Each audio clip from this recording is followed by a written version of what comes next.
Sir నమస్కారం sir. నమస్తే. Sir Jaganmohan Reddy గారి రాజకీయ మౌనం షర్మిల గారికి వరం అని అంటున్నారు సార్. అంటే ఈయన యాక్టివ్ అపోజిషన్‌గా అంటే ప్రతిపక్ష పాత్ర సరిగ్గా పోషించడం లేదు. ఆ ప్లేస్‌ని షర్మిల గారు కబ్జా చేసేసారు.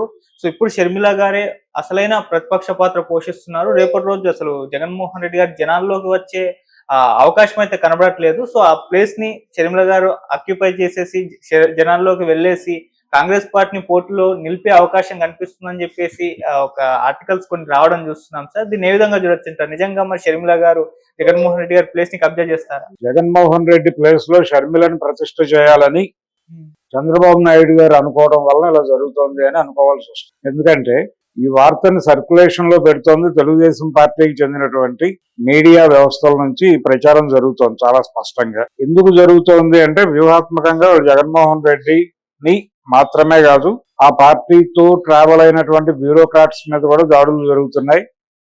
ఆ పార్టీకి అనుకూలంగా అంటే ఆ పార్టీకి అనుకూలంగా అనిపించిన అభిప్రాయాలు ప్రకటించిన వాళ్ళ మీద కూడా కేసులు పెడుతున్నారు. ఇది పరిస్థితి. ఈ పరిస్థితిలో ఈ నిర్బంధ వాతావరణాన్ని ఎలా ఎదుర్కొని ఎలా పార్టీ శ్రేణుల్ని కాపాడుకుని వాళ్ళల్లో మానసిక స్థైర్యాన్ని నింపుకోవాలి అనేటువంటి ఒక వార్లో జగన్మోహన్ రెడ్డి ఉన్నాడు. రెండోది ఆయనకి ఈ అనుభవం లేదు. అంటే ఈ లెవెల్ దాడుల్ని ఎలా ఎదుర్కొని ఎలా ముందుకు నడవాలి అనే దానికి సంబంధించినటువంటి ఒక గైడెన్స్ కానీ లేకపోతే ఒక దిశానిర్దేశం చేసేటువంటి పెద్ద పర్సనాలిటీలు కానీ అక్కడ లేవు. సో ఆ పూట కాపూట వ్యూహంగా నడుస్తోంది. ఆ గందరగోళం చాలా స్పష్టంగా కనిపిస్తోంది. అంటే నువ్వు చేసిన తప్పుల గురించి ప్రజల ముందు నిజాయితీగా కన్ఫెస్ అయ్యి నా మీద ఈ దాడి జరుగుతోంది ప్రజలారా అని బయటకు వచ్చి మాట్లాడాల్సిన సందర్భం. అది తప్ప మిగిలినవన్నీ మాట్లాడుతున్నాడు జగన్మోహన్ రెడ్డి గారు. అది ఒక రాజకీయ గందరగోళపు చరిత్ర. అయినప్పటికీ ఆంధ్రప్రదేశ్లో ఈ రోజున చాలా స్పష్టంగా 40% పైన ఓట్ బ్యాంక్ ఉన్నటువంటి పార్టీగా వైఎస్ఆర్సీపీకి అసెంబ్లీలో ప్రధాన ప్రతిపక్షం అనేటువంటి హోదా దక్కకపోవచ్చు కానీ అది ప్రధాన ప్రతిపక్షమే. అక్కడ కాంగ్రెస్ పార్టీ అనేటువంటి దుకాణమే లేదు. ఆంధ్రరత్న భవన్ ఖాళీ అయిపోయి చాలా కాలం అయిపోయింది. ఒక విచిత్రమైన అంశం ఏంటంటే ఆంధ్రరత్న భవన్ వెనకాల ఖాళీ స్థలం ఉండేది ఇంతకుముందు. ఆ స్థలాన్ని కూడా కలిపి ఒక పెద్ద భవన నిర్మాణం చేశారు. చేసిన దగ్గర నుంచి ఆ పార్టీ అక్కడ ప్రాభవం కోల్పోవటం మొదలైంది. అదొక విచిత్రమైన సందర్భం. ఇలా ప్రతిపక్షంగా ఎమర్జ్ అయ్యేటువంటి పరిస్థితి ఒక్క సీటు గెలవలేదు కదా. 3వ ఎన్నిక జరిగింది. 2014 ఎన్నికలు జరిగినాయి, 2019 ఎన్నికలు జరిగినాయి, 2024 ఎన్నికలు జరిగినాయి. ఈ ఎన్నికల మధ్యలో అనేక లోకల్ బాడీ ఎలక్షన్స్ జరిగినాయి. ఏ ఒక్క చోట కూడా కాంగ్రెస్ పార్టీ తన అభ్యర్థిని గెలిపించుకున్న చరిత్ర లేదు. ఆఫీస్ బేరర్స్ తో సహా ఇన్ టోటల్ వాషౌట్ అయిపోయి వైఎస్ఆర్సీపీలో చేరిపోయారు. నాకు గుర్తున్నంత వరకు మల్లాది విష్ణు టైంలో రఘువీరారెడ్డి ఆంధ్రరత్న భవన్ లో రెగ్యులర్ గా ఉన్న రోజుల్లో కొంత అక్కడ యాక్టివిటీ కనిపించేది. ఆ తర్వాత ఎప్పుడైతే రఘువీరారెడ్డి ఇనాక్టివ్ అయిపోయి మల్లాది విష్ణు వైఎస్ఆర్సీపీలో చేరిపోయాడో అది తాళం పడింది. శుంకర పద్మశ్రీ గారు కొంత రోజు కనీసం ఆఫీస్ తీసి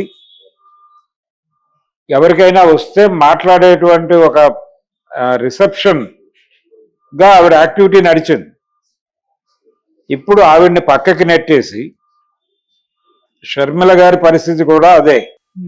షర్మిల గారి అపాయింట్మెంట్ తీసుకోవటానికి కాంగ్రెస్ పార్టీ వాళ్ళు కూడా కష్టపడాలి. జగన్మోహన్ రెడ్డి అపాయింట్మెంట్ ఎలాగైతే ఆ రోజున దొరకలేదు, ఆయన అధికారంలో ఉండగా ఇప్పటికీ జగన్మోహన్ రెడ్డిని కలవడం కష్టమే. ఆయన ప్రతిపక్షంలో దారుణమైన కండిషన్స్ లో ఉన్నప్పుడు సమాజంతో మింగిల్ అవ్వాల్సిన సందర్భంలో కూడా ఆయన ఒక రకమైన రహస్య జీవితం గడుపుతున్నాడు. ఇదే పరిస్థితి షర్మిల గారిది. అంటే వాళ్ళు మాట్లాడదలుచుకున్నప్పుడు బయటకు వస్తారు తప్ప ఇతర సమయాల్లో వాళ్ళు కలవాలనుకున్న వాళ్ళని కలుస్తారు తప్ప వేరే వాళ్ళు వచ్చి వాళ్ళని కలవాలనుకుంటే వాళ్ళు ఎలా చేయరు. వైఎస్ రాజశేఖర రెడ్డి కుమారుడికి కుమార్తెకి కూడా ఈ కామన్ ప్రాబ్లం ఉంది. ఓకే. ఆ కామన్ ప్రాబ్లం ఉంది అనే విషయం కాంగ్రెస్ పార్టీ సాధారణ సభ్యులు మాత్రమే కాదు, అక్కడ ఆఫీస్ బేరర్స్ గా ఉన్న వాళ్ళు కూడా ఓపెన్ గా మాట్లాడారు. నేను చెప్పడం కాదు, పేర్లు చెప్పడం బాగోదు, కానీ ఆ పార్టీలో ఆంధ్రప్రదేశ్ శాఖలో కీలక బాధ్యతల్లో ఉన్న వాళ్ళే ఈ అభిప్రాయ ప్రకటన చేశారు. అది కండిషన్. ఎలక్షన్ టైంలో కాంగ్రెస్ పార్టీ యాక్టివేట్ అయింది. కొంత ఆంధ్రరత్న భవన్ ముందు కాస్త 10 మంది కనిపించారు జనాలు.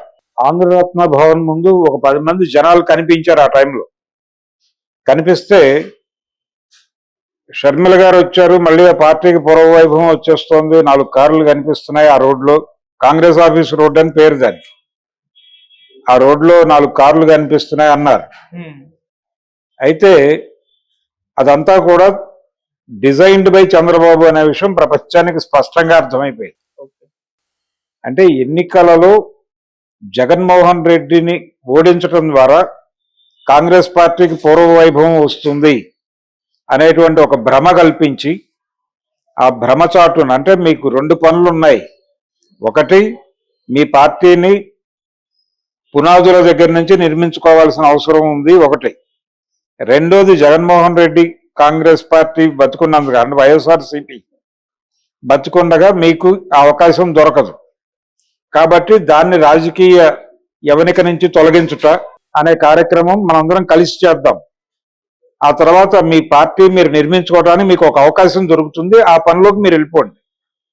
తద్వారా కాంగ్రెస్ పార్టీ తిరిగి జవసత్వాలతో తొణికెసలాడుతూ ఊవెత్తున లేస్తుంది అనేటువంటి ఒక భ్రమ కల్పించి, ఆ భ్రమ చాటున తన ప్రత్యర్థి అయినటువంటి జగన్మోహన్ రెడ్డి మీద బురద జల్లించాడు. కుటుంబం నుంచి ఈ డిజైన్ చేసింది చంద్రబాబు నాయుడు గారు. ఆంధ్రప్రదేశ్ లో 2 కంపార్ట్మెంట్ల ట్రైన్. ఒక కంపార్ట్మెంట్ లో లెఫ్ట్ పార్టీస్ కాంగ్రెస్ ఉంటాయి, ఇంకో కంపార్ట్మెంట్ లో జనసేన టీడీపీ బీజేపీ ఉంటాయి. ఈ 2 కంపార్ట్మెంట్లకి ఇంజిన్ చంద్రబాబు. అది లాస్ట్ ఎలక్షన్ లో నడిచినటువంటి రథం.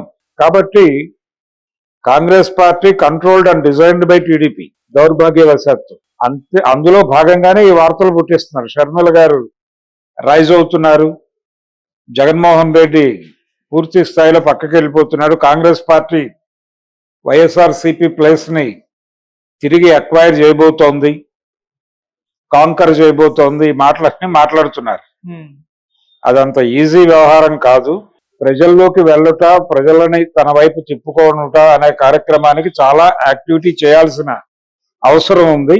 కాంగ్రెస్ పార్టీ మీద కాంగ్రెస్ పార్టీ సభ్యుల్లో ఉన్నటువంటి ఒక రకమైనటువంటి నిర్లిప్తత ధోరణిని తొలగించగలిగితే, ఎన్నికలు అయిపోయిన తర్వాత శంకర పద్మశ్రీ గారు ఓపెన్ గా ప్రెస్ మీట్ పెట్టి ఏం మాట్లాడారో ఒక్కసారి వింటే అర్థమైపోతుంది.